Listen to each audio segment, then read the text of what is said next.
In this lesson, we will look at the different form factors of available PLC systems and then review the options to expand the I/O capacity of a PLC.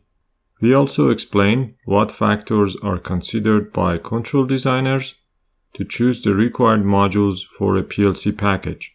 By completing this lesson, you would be able to understand and describe different types of PLC, PLC I/O expansion, bus extension, remote I/O system, and factors to sizing a PLC.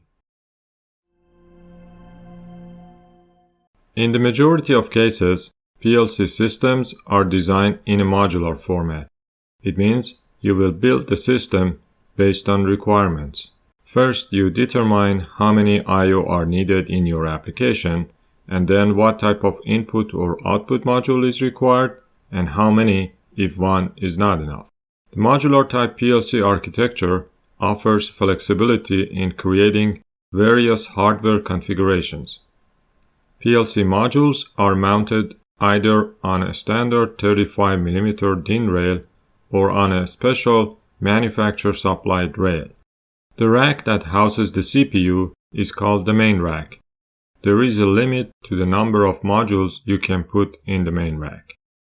The compact type PLC is a popular form that many PLC manufacturers have in their portfolio. You have the CPU, I/O, and maybe other interfaces all in one single unit. This model is a good fit for small machines that only a few inputs and outputs are enough for the application. Compact CPUs are cost-effective and require less space compared to modular versions. But the trade-off is that you may not be able to expand the capacity if the integrated I/O is not enough, although some compact modules may offer limited expansion options. When designing a PLC system, one of the primary factors is the number of required input and output signals.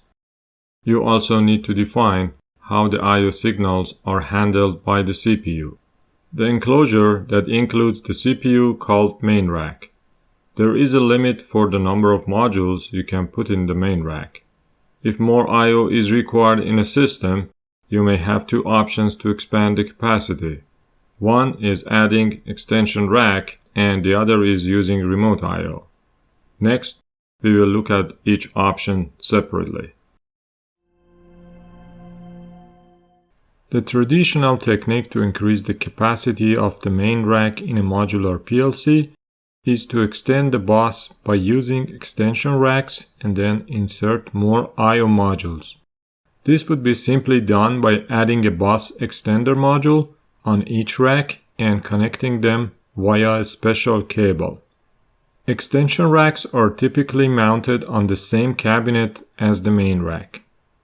In this example, we can observe how signals are handled in a centralized control system built on a main rack and then extension racks. That is a suitable option when all the I/Os are close together and you can wire them in one cabinet. In terms of the number of extended racks and distance, this type of I/O expansion is very limited. The more practical option is to use a remote I/O system, which we will see next.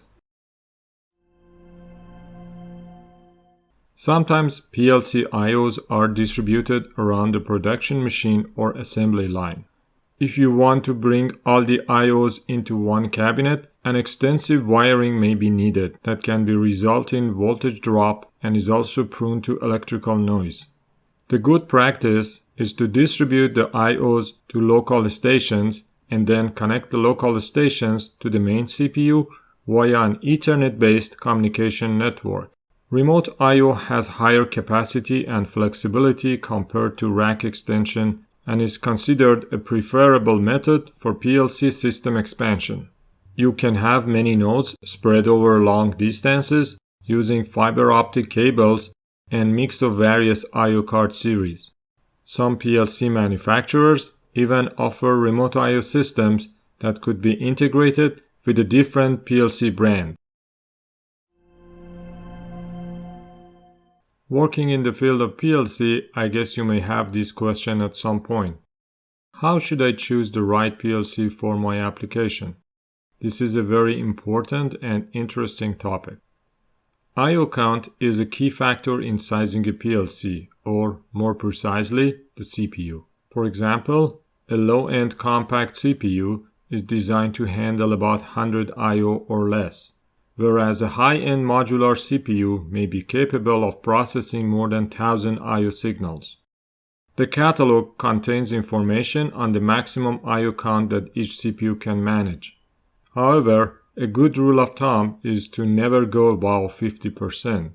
The reason is that processing each signal adds some load on the CPU, and you do not want all of your CPU power to be allocated for I/O processing. You must ensure that the CPU has adequate memory to accommodate the code you intend to run. In most cases, increasing the RAM amount of a CPU is not an option. The processing speed of the controller is also a factor to consider. Just like you would need a different PC for gaming or 3D animation rendering than you would for internet browsing and email, you will need a different PLC depending on the characteristics of your application. You may need a fast and powerful CPU if you have a high-speed motion control application. For example, consider a packing machine that is designed to box 300 products per minute. That means each product is processed in 200 milliseconds. After splitting this time for different tasks, such as reading inputs, running the logic sequence, and activating the outputs, you may come down to a required CPU cycle time of 1 to 2 milliseconds. As a result, you select a CPU that meets this criteria. On the other hand, some applications, like as temperature management for tanks, are slow by nature and can get away with a tolerance of 5 degrees in the range of 0 to 100 degrees Celsius. A CPU with a slower cycle time might be a better fit. In any case, you must review the application requirements to do this. Another factor to consider while selecting a PLC is the environment. PLCs are often designed to be mounted on an indoor panel at ambient temperature and humidity. Consider the case when PLC is required to be sized for a mobile refrigerator on a trailer truck. It would be exposed to severe vibration, extreme temperature change like -40 in the winter, and a high level of humidity. Every PLC vendor offers a few of its standard PLCs in a ruggedized form that are certified for harsh environmental conditions. Usually, every PLC vendor offers a PLC sizing tool to facilitate product selection. There you can provide information like I/O count, special functions such as safety, environmental conditions, and some other parameters. Then the tool selects the proper CPU for you. In most cases, this is the best option.